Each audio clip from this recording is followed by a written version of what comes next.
Hello बच्चों, कैसे हैं आप सभी। आई होप आप लोग अच्छे होंगे। शिक्षिता साइंस पॉइंट आप सभी के लिए साइंस सब्जेक्ट की वीडियोस लेकर आता है, जैसा कि आप सभी को पता है। लेकिन जो नए हैं मैं उनको ये बताना चाहती हूँ कि इस चैनल पे आपको क्लासेस 6, 7, 8 और 10 की साइंस की वीडियोस देखने को मिलेंगी। ओके बच्चों, हमने एक एक चैप्टर वाइज और चैप्टर के अंदर भी हमने पार्ट वाइज वीडियोस को हमने डाला है, ताकि आपको कोई प्रॉब्लम ना हो किस चैप्टर का स्टार्टिंग वीडियो कौन सा है, बीच का वीडियो कौन सा है। तो इसमें आप आराम से प्लेलिस्ट में जाके देख सकते हैं। ओके बच्चों, तो इसी के साथ हमारे 8th क्लास के बच्चों हमने चैप्टर 5 कंप्लीट कर लिए हैं। आज हमारा न्यू चैप्टर स्टार्ट है। चैप्टर नंबर हमारा 6 होगा, जिसका नाम है रिप्रोडक्शन इन एनिमल्स। ओके बच्चों, रिप्रोडक्शन इन एनिमल्स जो है हम इस चैप्टर को आज स्टार्ट करेंगे। रिप्रोडक्शन इन प्लांट्स तो हमने 7 क्लास के अंदर पढ़ा है, लेकिन 8 क्लास के अंदर इन एनिमल्स जो है हम स्टार्ट करने जा रहे हैं। तो अगर आप नए हैं तो मैं एक बार फिर कहना चाहती हूँ कि प्लीज आप इस चैनल को सब्सक्राइब जरूर करिए, क्योंकि सब्सक्राइब नहीं करेंगे तो आने वाले नोटिफिकेशन आपको नहीं मिल पाएंगे। ठीक है बच्चों, और आप प्लीज अपनी एक कॉपी बनाइए, जिसके अंदर जो मैं नोट्स लिखवाती हूँ वो आपको अपने कॉपी के अंदर नोट डाउन करने हैं। ओके, तो इसी के साथ हम अपना आज का टॉपिक स्टार्ट करते हैं, रिप्रोडक्शन इन एनिमल्स। ओके, देखिए सबसे पहले मैंने आपके सामने एक डेफिनेशन लिखी कि रिप्रोडक्शन होता क्या है ना, क्योंकि हमारा चैप्टर का नाम क्या है, रिप्रोडक्शन इन एनिमल्स। और अभी इसमें मैंने थोड़ी देर पहले बताया था कि रिप्रोडक्शन इन प्लांट्स में भी होता है। तो सबसे पहले हम देखेंगे कि रिप्रोडक्शन होता क्या है। ओके, तो वो हम देखेंगे, it is the procedure through which a living organism produce more of its kind. It means ये एक ऐसा प्रोसीजर है, एक ऐसा प्रोसेस है जिसके अंदर जो कोई भी लिविंग ऑर्गेनिज्म है वो अपने ही समान जो होता है, अपने ही समान संतति को, यंग वंस को जो है प्रोड्यूस करता है। ठीक है, इस प्रोसेस को अपन क्या बोलते हैं, रिप्रोडक्शन बोलते हैं। ये हर एक लिविंग ऑर्गेनिज्म में होता है, चाहे वो सिंगल सेल अमीबा ऑर्गेनिज्म ही क्यों ना हो, चाहे वो पैरामीशियम ही क्यों ना हो, चाहे वो हाइड्रा में क्यों ना हो, चाहे वो बहुत बड़े एलिफेंट में क्यों ना हो, चाहे एक छोटी सी चींटी में क्यों ना हो, ठीक है, चाहे प्लांट्स में क्यों ना हो, चाहे वो बैक्टीरिया में क्यों ना हो, सभी के अंदर रिप्रोडक्शन प्रोसेस होता है। ठीक है, अगर रिप्रोडक्शन प्रोसेस नहीं होगा, ठीक है, तो जो है हमारे अर्थ के ऊपर जो इतनी ढेर सारे आज हमें एनिमल्स दिख रहे हैं, इतनी ढेर सारे जो आज हमें प्लांट्स दिख रहे हैं, वो कैसे हो पाते, नहीं हो पाते। रिप्रोडक्शन नहीं होगा तो न बीज बन पाएंगे और न बीजों से हम नए प्लांट को बन पाएंगे। ठीक है, इस तरह से रिप्रोडक्शन जो है एक अर्थ के ऊपर अपनी स्पीसीज को बनाए रखना, है ना, अपनी जाति को बनाए रखना उसके लिए बहुत ही जरूरी है। ठीक है, आई होप आपको ये समझ में आ गया होगा। अब हमारा नेक्स्ट टॉपिक है types of reproduction. It means reproduction जो है कितने टाइप्स के होते हैं, ओनली 2 टाइप्स का होता है, sexual reproduction and asexual reproduction. ठीक है, सबसे पहले हम किसके बारे में देखेंगे, सेक्सुअल रिप्रोडक्शन। इसको अपन बोलते हैं हिंदी में लैंगिक जनन और असेक्सुअल को हम बोलते हैं अलैंगिक जनन। ओके, तो सेक्सुअल रिप्रोडक्शन क्या होता है, the fusion of male and female gametes is called sexual reproduction. It means यानी जो male gamete and female gamete जब आपस में मिलते हैं, उनका फ्यूजन होता है, तो उन्हें अपन क्या बोलते हैं, सेक्सुअल रिप्रोडक्शन बोलते हैं।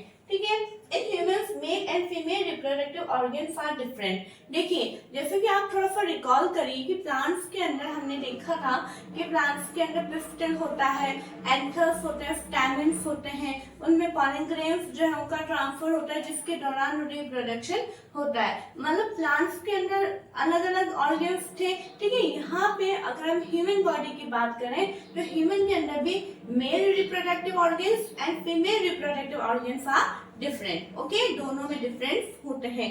तो हमें यहाँ पे अलग अलग इनके रिप्रोडक्टिव ऑर्गन्स के बारे में स्टडी करनी पड़ेगी। ठीक है बच्चों, देखिए तो हमारा नेक्स्ट टॉपिक आता है मेल रिप्रोडक्टिव ऑर्गन्स, है ना। अब मेल रिप्रोडक्टिव ऑर्गन्स कौन कौन से होते हैं, देखिए आपको जो आपके बुक में पूरा एक पैराग्राफ दिया हुआ है, स्ट्रक्चर्स दे रखी है।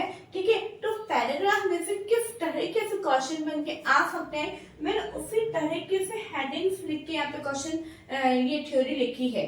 थोड़ा सा गौर करना है बात पे।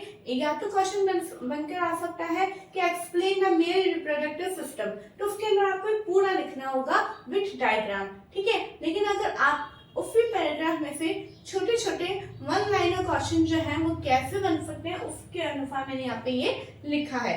तो मैं पूरी आशा करती हूँ और आपसे एक रिक्वेस्ट करती हूँ कि प्लीज जिस तरह से मैंने लिखा है आप भी वैसे ही लिखें। ओके बच्चों, तो देखिए सबसे पहले मान लो आपसे पूछा जाए है ना कि मेल रिप्रोडक्टिव ऑर्गन कौन कौन से हैं, तो आपका आंसर क्या होगा? A pair of testis. ठीक है, इसके अंदर क्या होते हैं? एक तो अ पेयर यानी एक जोड़ी टेस्टिस की होती है, तो स्पर्म डक्ट्स होते हैं एंड और एक पेनिस होता है। ठीक है, अब मेल गैमेट पूछा जाता है, बहुत ही इंपॉर्टेंट क्वेश्चन ही एमसीक्यू में भी आ सकता है। तो हमारा आंसर होगा स्पर्म्स। ठीक है, जो स्पर्म्स होते हैं वो मेल गैमेट कहलाते हैं and millions of sperms are produced by testis. और ये जो है स्पर्म्स कहाँ से प्रोड्यूस होते हैं? दो क्वेश्चन बन रहे हैं यहाँ पे, टेस्टिस से प्रोड्यूस होते हैं और कितने? मिलियंस। ठीक है, तो टेस्टिस में मिलियंस स्पर्म्स जो है प्रोड्यूस होते हैं और स्पर्म्स भी जो है वो मेल गैमेट होता है। ठीक है, अब हमारा नेक्स्ट यहाँ पे है स्ट्रक्चर ऑफ ह्यूमन स्पर्म। कभी कभी क्वेश्चन आ जाता है, पूरा मेल रिप्रोडक्टिव ऑर्गन नहीं पूछा जाता है, केवल है ना स्पर्म की स्ट्रक्चर भी पूछी जा सकती है। ठीक है, तो स्ट्रक्चर ऑफ ह्यूमन स्पर्म क्या है? They are very small in size. सबसे पहले तो क्या है, वो साइज में बहुत छोटे होते हैं। ईच हैज अ हेड, और उन सभी का एक हेड होता है, मतलब जो उसकी स्ट्रक्चर होती है, जो उसका अपर पार्ट होता है उसको हम हेड बोल देते हैं। एक मिडिल पार्ट होता है और एक हमारी उसकी एक टेल होती है, जो पीछे का जो पोर्शन होता है उसको अपन टेल बोलते हैं। It is a single cell, है ना। आपको ध्यान में रखना होगा कि जो हमारा स्पर्म है वो कैसे सेल है? हमारा सिंगल सेल है, एक कोशिका है। ठीक है, डबल सेल नहीं है। ठीक है बच्चों, तो आई होप आपको मेल रिप्रोडक्टिव ऑर्गन्स समझ में आए होंगे। अब आता है हमारा फीमेल रिप्रोडक्टिव ऑर्गन्स। ओके, यानी मादा जनन अंग। ठीक है, तो अब इसमें कौन कौन से? अ पेयर्स ऑफ ओवरीज, यानी दो ओवरी होती है, उनका एक पेयर होता है। ठीक है, आपको पता पेयर मीन्स जोड़ी, तो जोड़ी के अंदर कितने होते हैं? दो होते हैं। ठीक है, और एक ओविडक्ट होता है जिसे अपन फैलोपियन ट्यूब्स बोलते हैं। दो ओवरी से दो ओविडक्ट होंगे। ठीक है, एंड यूटेरस, और एक यूटेरस होता है। ठीक है, ये फीमेल रिप्रोडक्टिव ऑर्गन्स हैं। अब यहाँ पे फीमेल गैमेट कौन सा है? ओवा। ठीक है, क्या है? Ova. Ova is a female reproductive ova is a female gamete, जिसे हम एग्स भी बोलते हैं। Ova are called female gametes, they are produced by ovaries. और ये ओवा भी जो है किसके द्वारा प्रोड्यूस हो रहा है? ओवरीज के द्वारा। यहाँ पे स्पर्म किसके द्वारा प्रोड्यूस हो रहा है? टेस्टिस के द्वारा। और यहाँ पे ओवा किसके द्वारा प्रोड्यूस हो रहा है? ओवरीज के द्वारा। ठीक है, a single matured egg is released into the oviduct by one of the ovaries every month. क्या होता है इसके अंदर कि हर एक मंथ के अंदर एक मैच्योर्ड एग, अ सिंगल, यहाँ पे ह्यूमन बीइंग की बात हो रही है, अ सिंगल मैच्योर्ड एग जो है वो ओविडक्ट के अंदर ओवरीज के द्वारा रिलीज किया जाता है। क्या बोला मैंने? वापस मैं बताना चाहूंगी। सबसे पहले एग जो है कौन रिलीज करता है? ओवरी। तो ओवरी के द्वारा हर एक मंथ में ओविडक्ट के अंदर एक मैच्योर्ड एग रिलीज किया जाता है। ठीक है, and egg is also single cell, और एग जो है वो भी एक सिंगल सेल है। यहाँ पे हमने देखा था स्पर्म भी कैसे सेल है? सिंगल सेल है। ठीक है, अब आपसे पूछा जा सकता है व्हाट इज यूटेरस? यूटेरस क्या होता है? It is part where development of baby takes place, यानी वो एक ऐसी जगह है जहाँ पे बेबी का डेवलपमेंट होता है, यानी वहां पे एक जो न्यू बॉर्न बेबी जो बनने जा रहा होता है, ठीक है ना, उसका पूरा एक विकास होता है, उसका शरीर बनना, उसके ऑर्गन्स डेवलप होना, तो वो कहाँ पे होते हैं? यूटेरस में होते हैं। ठीक है बच्चों, तो आई होप आपको इतना समझ में आया होगा। आप इसका स्क्रीनशॉट ले लीजिए या अभी आप वीडियो को पॉज करके लिख लीजिए। ठीक है, आप इसको जरूर से मेंशन करिए। ओके,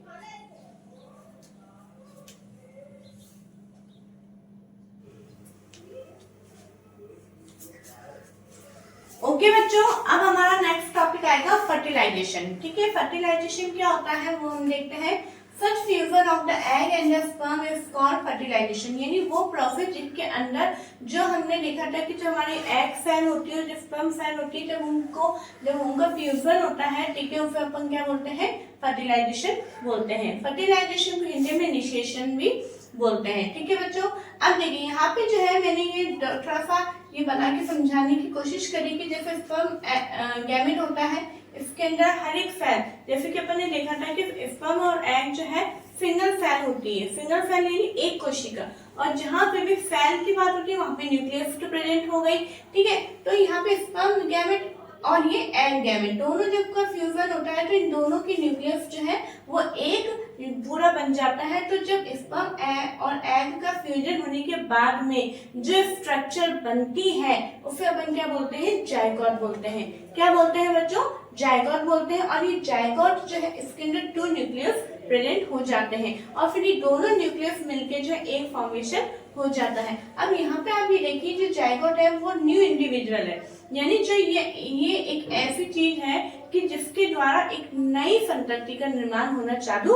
होता है, ठीक है। ये एक तरह से बिगिनिंग स्टेज है, ये एक तरह से क्या है, एक जो फर्स्ट स्टेप होता है हमारा रिप्रोडक्शन का, है ना। अब आप यहाँ पे देख रहे हैं कि जो स्पर्म गैमेट है वो मेल से प्रोड्यूस होते हैं, जो एग गैमेट है वो फीमेल से प्रोड्यूस होते हैं। जो जायगोट बनता है बच्चों, इसके अंदर हम देखते हैं कि जो फीमेल कैरेक्टर्स और मेल कैरेक्टर्स दोनों हमें देखने को मिलते हैं। जैसे अभी आप अपने ऊपर देखिए, थोड़ा सा ध्यान करिए कि जो आपके फेस है वो किससे मिलता जुलता है। कई बच्चे जो है मदर के ऊपर जाते हैं, कई बच्चे जो है फादर के ऊपर जाते हैं, है ना। हैबिट्स जो है हमारे मदर और फादर जैसी होती है। कई बार हमारे फूड हैबिट्स जो होती है, चॉइस जो होती है वो मदर और फादर के ऊपर जाती है, ठीक है। तो ऐसा क्यों होता है, क्योंकि मदर और फादर दोनों के जो कैरेक्टर्स होते हैं वो इस जायगोट के अंदर प्रेजेंट होते हैं, ठीक है बच्चों। अब यहाँ पे जायगोट क्या होता है, the fertilised egg is called the zygote, यानी वो एग जो कि फर्टिलाइज्ड होता है। जैसे कि अपन ने देखा था कि जो टेस्टिस है वो मिलियंस ऑफ स्पर्म्स रिलीज करता है, तो उसमें से कोई एक स्पर्म अगर कोई एक एग को फर्टिलाइज कर देता है तो उससे बनने वाला जो रिजल्ट होता है उसको अपन क्या बोलते हैं, जायगोट बोलते हैं, ठीक है बच्चों। अब यहाँ पे अपन देखते हैं types of fertilisation. It means fertilisation की भी टाइप्स है, वो कौन कौन से, इंटरनल फर्टिलाइजेशन है, एक्सटर्नल फर्टिलाइजेशन, ठीक है। तो अब हमारे इंटरनल फर्टिलाइजेशन क्या होता है वो देखते हैं। Internal fertilisation it means body के अंदर, ठीक है। Fertilisation which takes place inside the female body, ठीक है। वो फर्टिलाइजेशन जो कि फीमेल बॉडी के अंदर होता है उसे अपन क्या बोलते हैं, इंटरनल फर्टिलाइजेशन। और इसके एग्जांपल है जैसे humans, cow, dogs, hands etcetera, ठीक है। अब आता है हमारा एक्सटर्नल फर्टिलाइजेशन। वो क्या होता है, एक्सटर्नल यानी बॉडी के बाहर, ठीक है। This type of fertilization in which the fusion of a male and a female gamete take place outside the body of the female, ठीक है। फीमेल की बॉडी के बाहर जब मेल गैमेट और फीमेल गैमेट का फ्यूजन होता है तो उसे अपन क्या बोलते हैं, एक्सटर्नल फर्टिलाइजेशन बोलते हैं। जैसे एग्जांपल है फिश, स्टारफिश, फ्रॉग एक्सेट्रा। ये मोस्टली किन में होता है, एक्वाटिक एनिमल्स में होता है, ठीक है। आरी बात समझ में आपको। अब हमने यहाँ पे देखा कि एक्सटर्नल फर्टिलाइजेशन होता कैसे, तो उसका मैंने प्रोसेस यहाँ पे पूरा लिखा है, मैंने हेडिंग लिखी है प्रोसेस ऑफ एक्सटर्नल फर्टिलाइजेशन। ऐसी कोई हेडिंग आपके बुक में नहीं है, ये मैंने लिखी है, ठीक है। यहाँ पे क्योंकि क्वेश्चन पूछा जा सकता है, यहाँ पे क्वेश्चन आ सकता है कि how many type of fertilisation. सबसे पहले पूछा जा सकता है व्हाट इज फर्टिलाइजेशन या डिफाइन फर्टिलाइजेशन। फिर पूछा जा सकता है how many type of fertilisation, ठीक है, डिस्क्राइब देम। आपने इन दोनों को डिस्क्राइब कर दिया। या केवल ये भी पूछा जा सकता है व्हाट इज इंटरनल फर्टिलाइजेशन या फिर व्हाट इज एक्सटर्नल फर्टिलाइजेशन, है ना। या फिर ये भी पूछा जा सकता है कि describe how they can external fertilisation. It means यानी एक्सटर्नल फर्टिलाइजेशन कैसे परफॉर्म किया जाता है, उसका प्रोसेस क्या है ना। तो वो मैंने यहाँ पे पूरा लिखा है। आपके बुक की जो थ्योरी उसको इस तरीके से लिखा है, वो देखिए आप। During spring or rainy season, frogs and toads move to ponds and slow-moving stream. आप देखिएगा कि जब स्प्रिंग सीजन या रेनी सीजन यानी बसंत ऋतु या जब वर्षा ऋतु होती है हमारी, ठीक है, उस समय जो फ्रॉग्स होते हैं और जो टॉड्स होते हैं वो कहाँ पे मूव करते हैं, पॉन्ड्स की तरफ मूव करते हैं। ऐसा क्यों लिखा है, क्योंकि हमने पढ़ा था कि जो फ्रॉग होते हैं वो एम्फीबियंस होते हैं। इट मींस वो अपने जीवन का कुछ समय तो जमीन के ऊपर बिताते हैं और कुछ समय वो पानी में बिताते हैं। तो पानी में वो कब जाते हैं, जब वो रेनी सीजन होता है, ठीक है। और पॉन्ड्स में और ऐसे स्ट्रीम में जाते हैं जहाँ पे पानी बहुत धीरे फ्लो कर रहा होता है, ठीक है। When the male and female come together in water, जब वाटर में मेल एंड फीमेल आते हैं, the female lays hundreds of eggs। अब देखिए यहाँ पे क्या लिखा है कि female lays hundreds of eggs और जब मैंने आपको एग के बारे में बताया था तो वहां पे लिखा था कि ह्यूमंस के अंदर जो है एक ओवरी जो है एक एग को ओविडक्ट के अंदर रिलीज करती एक एग को, लेकिन यहाँ पे क्या हो रहा है हंड्रेड्स ऑफ एग, यानी जो फीमेल फ्रॉग है वो पानी के अंदर हंड्रेड्स एग को देती है। Unlike hen's egg, frog egg is not covered by a shell. जैसे हम मुर्गी का अंडा देखते हैं उसका एग तो पूरा एक उसके ऊपर एक हार्ड शेल होता है, लेकिन यहाँ पे फ्रॉग के एग पे ऐसी कोई कवरिंग नहीं होती है, ठीक है। And it is very delicate, और ये क्या होता है बहुत ही डेलिकेट होता है, नाजुक होता है। A layer of jelly holds the egg together and provides protection to the egg. अब इस एग की प्रोटेक्शन कौन करेगा, जब इस पे कवरिंग भी नहीं होती, शेल भी नहीं होता है, तो कौन कवर करेगा इसके, ये एक जेली लाइक सब्सटेंस होता है, इसके चारों तरफ एक जेली लाइक लेयर बनी हुई होती है जो कि इस एग को प्रोटेक्ट करके रखती है, ठीक है। And the male deposits sperm over them. Each sperm swim randomly in water with the help of its long tail. ठीक है, अब हमने जब आपको स्पर्म के एक स्ट्रक्चर मैंने बताई थी तो उसमें क्या था, अ टेल है ना, यानी टेल की मदद से जो स्पर्म्स होते हैं वो पानी में स्विम करके कहाँ पहुंचते हैं, एग्स के पास पहुंचते हैं। Sperms come in contact with the eggs, और जब वो कांटेक्ट में आते हैं तो वहाँ पे फर्टिलाइजेशन होता है, और उस फर्टिलाइजेशन को हम क्या बोलते हैं, एक्सटर्नल फर्टिलाइजेशन बोलते हैं, ठीक है। और इस एक्सटर्नल फर्टिलाइजेशन हो चाहे इंटरनल फर्टिलाइजेशन हो, रिजल्ट क्या होता है, जायगोट, ठीक है। जायगोट कैसे बनता है, male gamete and female gamete का जो फ्यूजन होता है तब क्या बनता है, जायगोट बनता है। जायगोट को हम फर्टिलाइज्ड एग भी बोलते हैं, ठीक है बच्चों। तो यहाँ पे अभी तक हमारे 2 टॉपिक कंप्लीट हुए हैं।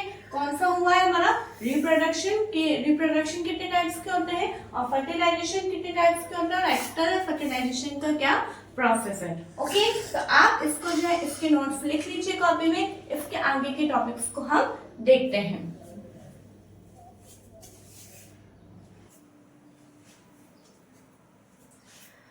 ओके बच्चों, अब देखिए, अब हमारा नेक्स्ट टॉपिक आता है डेवलपमेंट ऑफ एम्ब्रियो।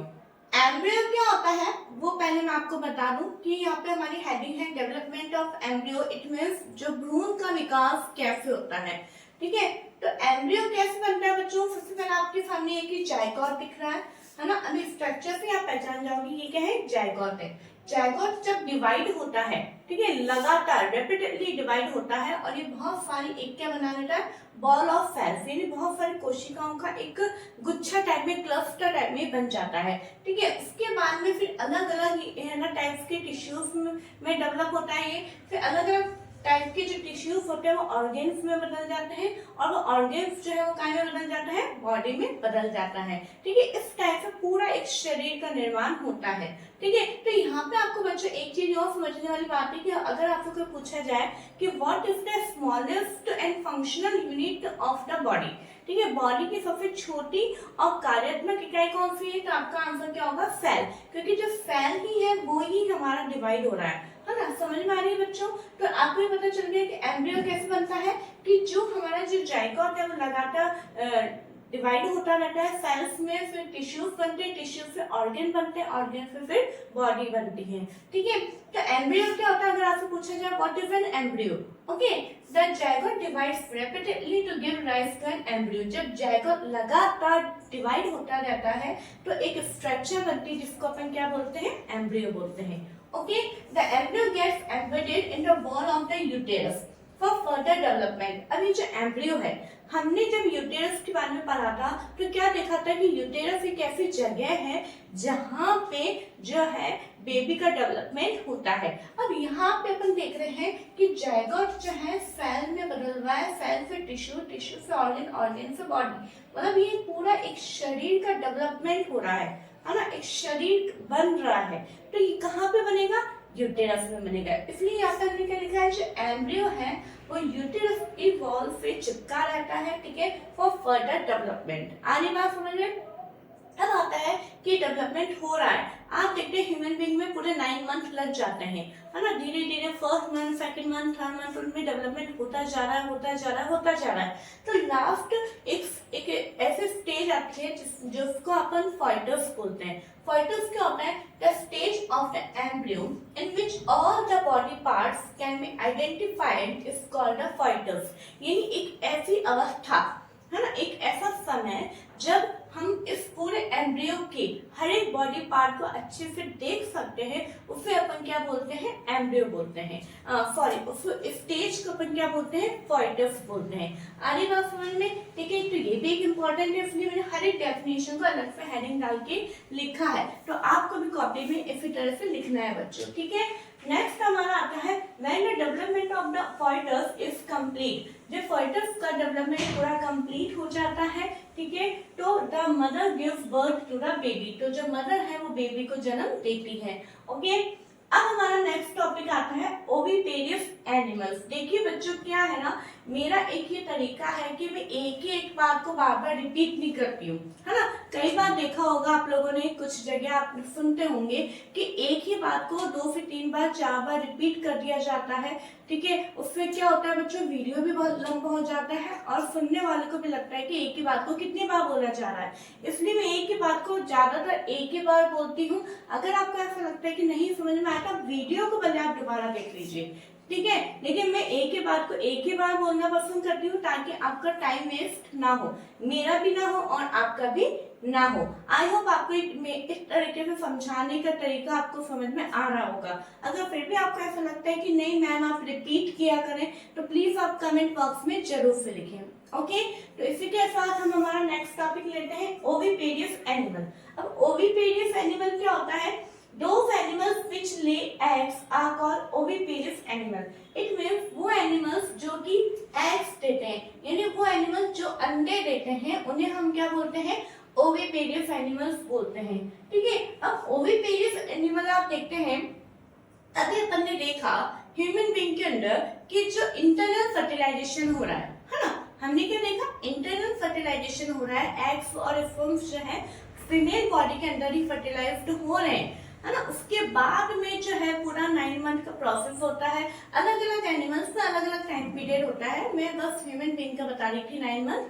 ठीक है, तो उसके बाद में यंग वंस यानी वो बेबीज को जन्म देते हैं। लेकिन यहाँ पे क्या हो रहा है? यहाँ पे वो एग्स दे रहे हैं, ठीक है, अंडे को दे रहे हैं। तो उससे पहले कुछ ना कुछ तो फर्टिलाइजेशन होगा, क्योंकि जो हमने देखा था जाइगोट क्या होता है? जाइगोट जो होता है वो फर्टिलाइज्ड एग होता है। It means sperm and eggs जब फ्यूज कर जाते हैं, जब उनमें फर्टिलाइज्ड हो जाता है, जब जाइगोट बनता है, और जाइगोट को ही हमने बोला था फर्टिलाइज्ड एग। ठीक है, तो यहाँ पे एक चीज ध्यान में रहना कि जो ओविपेरियस एनिमल्स हैं इनके अंदर फर्टिलाइजेशन तो इंटरनल हो गया है सॉरी, फर्टिलाइजेशन तो इंटरनल हो गया है, लेकिन वो बेबी को ना जन्म देके वो अंडे दे रहे हैं। ठीक है, तो वो कैसे प्रोसेस होता है वो पूरा मैंने यहाँ पे लिखा है। ठीक है, वो उसको अपन देख लेते हैं। After fertilisation the zygote divides rapidly and travels down the oviduct. Fertilisation होने के बाद में क्या, अभी बॉडी के अंदर की बात हो रही है कि फर्टिलाइजेशन होने के बाद में जो जाइगोट है वो डिवाइड होता रहता है और ट्रेवल कहाँ करता है? वो ओविडक्ट में। ठीक है, as it travels down many protective layers are formed around it। और जब वो ट्रेवल कर रहा होता है तो उसके एग के ऊपर जो जाइगोट होता है उसके ऊपर क्या होता है? कुछ प्रोटेक्टिव लेयर्स बन रही होती है। ठीक है, ओके, उसके चारों तरफ the hard shell is a hen's egg is one such protective layer. जैसे अपन देखते हैं मुर्गी के अंडे के अंदर कितना हार्ड शेल होता है, तो हार्ड शेल उसी समय बन रहा होता है ताकि वो एकदम प्रोटेक्टिव लेयर रहे। क्यों? क्योंकि उसको एग को रिलीज करना है अपनी बॉडी से बाहर। ठीक है, और अगर वो एग के बाहर सोचिए वो आउटर शेल नहीं होता, वो हार्ड कवरिंग नहीं होती, तो जो एग है वो प्रोटेक्टिव भी नहीं हो पाता, है ना। ठीक है, फिर उसके बाद क्या होता है? After the hard shell is formed around the developing embryo, the hen finally lays the egg। जब उसके ऊपर जो एम्ब्रियो जब डेवलप हो रहा होता है उस समय, तो उसके ऊपर की जो हार्ड शेल होती है वो कंप्लीटली पूरी बन जाती है, तब उसके बाद में हैन जो है वो एग को ले करती है। ठीक है, the embryo takes about 3 weeks to develop into a chick। अब यहाँ पे एक चीज इंपॉर्टेंट है कि जो एग से चिक बनने तक का जो पूरा टाइम पीरियड होता है वो कितना होता है? 3 weeks होता है। 3 ओके, ठीक है, 3 वीक्स में जो है वो एग से चिक डेवलप होता है। The hen feeds on the eggs to provide sufficient warmth। आप देखते हैं कई बार आपने मोस्टली सभी ने देखा होगा कि जो हैन होते हैं, जो मुर्गियां होती है, वो उस अंडे के ऊपर बैठती है। क्यों बैठती है? ताकि उस अंडे को वार्मथ मिल सके, उसको गर्मी मिल सके। ठीक है। After the chick is completely developed it burst open the egg shell. और जब एग के अंदर जब चिक पूरी तरह से डेवलप्ड हो जाता है, उसके बाद में क्या होता है, वो एग जो है वो बर्स्ट हो जाता है। ठीक है। उसके बाद में वो एग शेल में से वो बाहर निकल जाता है। ठीक है। इस प्रकार से जो ओविपेरियस एनिमल्स होते हैं, इस प्रकार से वो पहले एग देते हैं, एग से फिर उनका यंग वन बाहर आता है। आई होप आपको ये पूरा प्रोसीजर समझ में आ गया होगा। ठीक है। नेक्स्ट हमारे एनिमल कौन से? विविपेरियस। विविपेरियस कौन से होते हैं? The animals which give birth to young ones are called viviparous animal. यानी वो एनिमल्स जो कि डायरेक्ट बच्चों को ही जन्म देते हैं, उन्हें हम क्या बोलते हैं? विविपेरियस एनिमल बोलते हैं। जैसे कि एग्जांपल हमारा ह्यूमन, कैट, डॉग एक्सेट्रा, बहुत सारे हैं। ओके। तो आपको ये ओविपेरियस एंड विविपेरियस एनिमल्स समझ में आया होगा। ठीक है। फर्टिलाइजेशन दोनों में इंटरनली होता है। देखिए यहाँ पे मैं एक चीज बताना चाहूंगी कि जब हम एग की बात कर रहे हैं, आपसे सबसे पूछा जाए कि हम देखते हैं अलग अलग एनिमल्स के अलग अलग टाइप्स के एग होते हैं, अलग अलग साइज के होते हैं। तो अगर सबसे स्मॉलेस्ट साइज का आपसे एग पूछा जाए तो किसका होगा? ह्यूमन का। उससे अगर हम कंपेयर करें थोड़ा सा बड़ा तो किसका हम बोल सकते हैं? हैन का। ठीक है। और सबसे लार्जेस्ट एग किसका? ऑस्ट्रिच का। ये आप अपनी कॉपी में एक नोट करके लिख लीजिएगा कि सबसे लार्जेस्ट एग ना, इस अर्थ के ऊपर जितने भी सारे एनिमल्स हैं उनमें सबसे बड़ा जो एग किसका होता है? ऑस्ट्रिच यानी शुतुरमुर्ग का अंडा सबसे बड़ा होता है। ठीक है। और सबसे बड़ी सेल भी उसको अपन बोल सकते हैं। ठीक है बच्चों, तो यहाँ पे इसको लिख लीजिए। इसके आगे का टॉपिक हम करते हैं।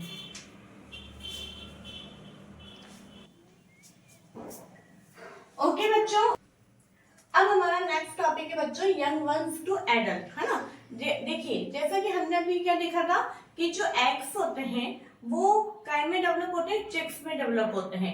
तो लेकिन एग्स जो है अपन देखते हैं उसने हैन जो है 3 वीक्स तक उसको एग के ऊपर बैठती है, उसको वार्म देती है। तो उस 3 वीक में, उन 3 हफ्तों के अंदर जो है एग्स के अंदर कुछ तो हो रहा होगा, एग्स के अंदर कुछ ना कुछ तो डेवलपमेंट हो रहा होगा, तभी जाके वो चिक्स में बदल रहा है।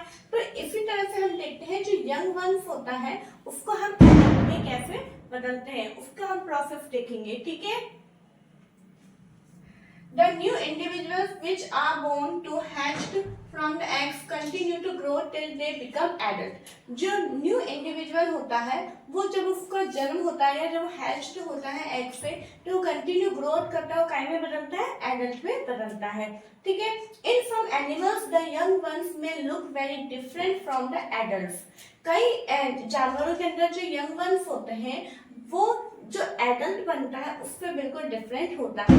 जो उसका लार्वा होता है ना। आप देखिए जैसे आपने एग जो खाते हैं उनको पता है ना, जब एग अपन उसको फोड़ते हैं तो उनमें से जो एक येलो योक निकलता है ना, वो जो है वो और एक चिक दोनों में कितना अंतर होता है ना। तो इस तरीके से यहाँ पे बताना चाह रहा है कि जो यंग वंस होता है वो एडल्ट से बिल्कुल डिफरेंट होता है ना। जैसे एग्जांपल हम देखते हैं life cycle of the silk worm. Silk worm यानी आपने देखा है क्लास 7 के अंदर हमने सिल्क वॉर्म यानी रेशम का जो कीट होता है उसका हमने लाइफ साइकिल देखा था, है ना। उसमें सबसे पहले एग होते हैं, एग से लार्वा निकलता है, लार्वा को हम कैटरपिलर भी बोलते हैं। फिर उसके बाद लार्वा से प्यूपा बनता है, प्यूपा से एडल्ट बनता है। ठीक है। ऐसे हम फ्रॉग का देखते हैं। फ्रॉग का जो लाइफ साइकिल है वो 3 स्टेजेस में या 4 स्टेजेस में अपन देखते हैं। जैसे एग होते हैं, एग से सबसे पहले फिर टैडपोल में बदलता है, टैडपोल से बदल के फिर एडल्ट में बदलता है। ठीक है। इस तरीके से फ्रॉग की एक लाइफ साइकिल हम देखने को मिलती है। लेकिन क्या एग से जो लार्वा निकलता है, जो टैडपोल होते हैं, मोथ होते हैं, क्या वो बिल्कुल यंग वन जो हमारा जो एडल्ट फ्रॉग होता है उसके समान होते हैं? नहीं, वो बिल्कुल डिफरेंट होते हैं। ठीक है। तो अब इसके आगे क्या है? Metamorphosis, the transformation of the larva into adult. क्या है? वो प्रोसेस जिसके अंदर लार्वा का एडल्ट के अंदर ट्रांसफॉर्मेशन होता है थ्रू ड्रास्टिक चेंजेस। मैंने अभी आपको शुरुआत में क्या बोला था, मतलब उसके अंदर कुछ ना कुछ तो चेंजेस हो रहे होंगे। होंगे तभी कुछ ना कुछ नया बनकर हमारे सामने आ रहा है। तो कुछ चेंजेस होने के कारण जब लार्वा एडल्ट में बदल रहा है तो उसको अपन क्या बोलते हैं, मेटामॉर्फोसिस बोलते हैं। ठीक है, अब हमारा यहाँ पे एक और टॉपिक आता है असेक्सुअल रिप्रोडक्शन। हमने देखा था कि रिप्रोडक्शन जो है 2 टाइप्स का होता है। फर्स्ट हमारा sexual reproduction and second is asexual reproduction. ठीक है, तो असेक्सुअल रिप्रोडक्शन क्या होता है, the type of reproduction in which only a single parent is involved is called asexual reproduction। देखिए क्या होता है बच्चों कि सेक्सुअल रिप्रोडक्शन में हमने देखा था कि मेल और फीमेल यानी मदर एंड फादर जो है दोनों से मिलकर जो है एक फ्यूजन होता है, male gamete and female gamete fuse करते हैं, तब जाके जो है एक पूरा न्यू बेबी का जन्म होता है। लेकिन यहाँ पे असेक्सुअल रिप्रोडक्शन में क्या हो रहा है कि केवल एक सिंगल पेरेंट से ही, है ना, केवल एक सिंगल पेरेंट से ही जो है एक न्यू इंडिविजुअल बन रहा है, जिसको अपन क्या बोलते हैं, असेक्सुअल रिप्रोडक्शन बोलते हैं। प्लांट्स वाले टॉपिक में आपने बहुत अच्छे से देखा है ना। अब यहाँ पे जो है असेक्सुअल रिप्रोडक्शन जो है वो बहुत तरीके से होता है, लेकिन अभी आपके बुक में जो है 2 टाइप्स दे रखे हैं। फर्स्ट है हमारा बडिंग, सेकंड है हमारा बाइनरी फिशन। ठीक है, तो बडिंग क्या होता है, जैसे बडिंग का एग्जांपल है hydra. In hydra new individuals develop from birds. Hydra के अंदर जो न्यू इंडिविजुअल बनता है वो कैसे बनता है, बर्ड्स से बनता है। ठीक है, this method of asexual reproduction is called budding. और ये जो मेथड है उसको अपन क्या बोलते हैं, बडिंग बोलते हैं। अब यहाँ पे देख रहे हैं एक मैंने एक हाइड्रा बनाया है, तो हाइड्रा की ये जो आपको एक आउटग्रोथ दिख रहा है यानी बाहर की तरफ से ग्रोथ होना चालू होती है, फिर धीरे धीरे बढ़ती है, इसके अंदर ग्रोथ होती है और ये फिर अलग हाइड्रा में बन जाता है। तो इसको अपन क्या बोलते हैं, बर्ड्स। देखिए मैंने इसका लिखा भी है, these bulbs are the developing new individual and they are called birds। ठीक है, नेक्स्ट हमारा मेथड आता है बाइनरी फिशन। बाइनरी फिशन किसमें होता है, अमीबा में, है ना। आपको कई बार क्या होता है, मेथड नहीं पूछा जाता है, कई बार क्या आपसे एग्जाम्पल पूछ लिया जाता है कि इन विच एनिमल जो है, मतलब आपसे ऐसे पूछ लिया जाएगा कि सबसे पहले तो पूछ लिया जाएगा कि असेक्सुअल रिप्रोडक्शन के कितने टाइप्स होते हैं, कितने मेथड्स होते हैं। फिर आपसे ये पूछा जा सकता है कि बडिंग का कोई एग्जांपल दो, है ना, give any example of budding method, है ना, या फिर give any example of binary fission. तो आपसे एग्जांपल भी पूछे जा सकते हैं। तो amoeba reproduces by dividing itself into 2। ठीक है, अमीबा क्या होता है, मतलब इसके अंदर एक ऐसा मेथड है जिसके अंदर कोई भी जो पेरेंट सेल है, पेरेंट सेल यानी जो मेन जो एक सेल है वो 2 भागों में डिवाइड हो जाती है, 2 सेल में डिवाइड हो जाती है। उन दोनों सेल को हम क्या बोलते हैं, डॉटर सेल बोलते हैं। यहाँ पे डॉटर का मतलब पुत्री से मतलब नहीं, बेटी से मतलब नहीं, जो नई सेल बनती है उन्हें हम क्या बोलते हैं, डॉटर सेल बोलते हैं। तो एक सेल जिसको अपन ने पेरेंट सेल बोला और वो जब 2 भागों में डिवाइड हो जाती है तो उन्हें हम बोलते हैं डॉटर सेल। तो इस पूरे मेथड को हम क्या बोलते हैं, बाइनरी फिशन। देखिए, amoeba reproduce by dividing itself into 2। This type of asexual reproduction is called binary fission. आप देखिए यहाँ पे मैंने अमीबा बनाया है। अमीबा आपको पता है इसकी कोई शेप फिक्स नहीं होती है। अमीबा है, फिर ये 2 भागों में डिवाइड हो रहा है, डिवाइडिंग न्यूक्लियस, 2 न्यूक्लियस हो गए, यहाँ से ये धीरे धीरे सेपरेट होना चालू करता है, फिर नई 2 बन जाता है जिसको अपन बोलते हैं डॉटर अमीबास। ठीक है, तो इस तरीके से बच्चों हमारा यहाँ पे ये चैप्टर कंप्लीट होता है। और आज मैंने आपने देखा है कि ये वाला जो चैप्टर है, मैंने इस चैप्टर का पूरा 1 शॉर्ट वीडियो बनाया है ताकि आप आराम से इसको एक बार में ही देख लें। ओके, और कोशिश करूंगी मैं आगे की चैप्टर्स के 1 शॉर्ट वीडियोस आपके सामने लेकर आया करें। लेकिन मैं आपसे फ्री कहना चाहूंगी कि मैं अपने सेंटेंसेस को बार बार रिपीट करना पसंद नहीं करती। नहीं आया समझ में, आप इसको पीछे जाके आप देख सकते हैं। इससे क्या होता है बच्चों, आपका भी फायदा और मेरा भी फायदा है। इससे वीडियो लंबी नहीं बनेंगी और आपको टाइम भी ज्यादा नहीं लगेगा, है ना। और अगर आपको ये वीडियो अच्छी लगी है, चैप्टर समझ में आया है, तो प्लीज वीडियो को ज्यादा से ज्यादा शेयर करिए, क्योंकि आप शेयर नहीं करेंगे, ठीक है, तो क्या होगा, बच्चे नहीं देखेंगे, उनको भी फायदा नहीं मिलेगा। तो अगर आपको अच्छा लग रहा है तो आपका ये रिस्पॉन्सिबिलिटी बनती है, आपका ये कर्तव्य बनता है कि आप इस वीडियोस को ज्यादा से ज्यादा शेयर करें, ज्यादा से ज्यादा अपने दोस्तों को, अपने नेबर्स को, अपने जो भी आपके सराउंडिंग एरिया में है नॉन, आप उनको बताएं। ठीक है, आप उनको बताएं, ताकि क्योंकि केवल 8 क्लास की वीडियोस नहीं आती, और भी क्लासेस की वीडियोस आती हैं, तो उनका हो सकता है कोई ना कोई फायदा हो जाए। और अच्छी लगती तो लाइक भी कर दिया करें, कमेंट भी कर दिया करें, और सब्सक्राइब भी कर दिया करें अगर आपने अभी तक नहीं किया है। ठीक है, okay, thank you so much.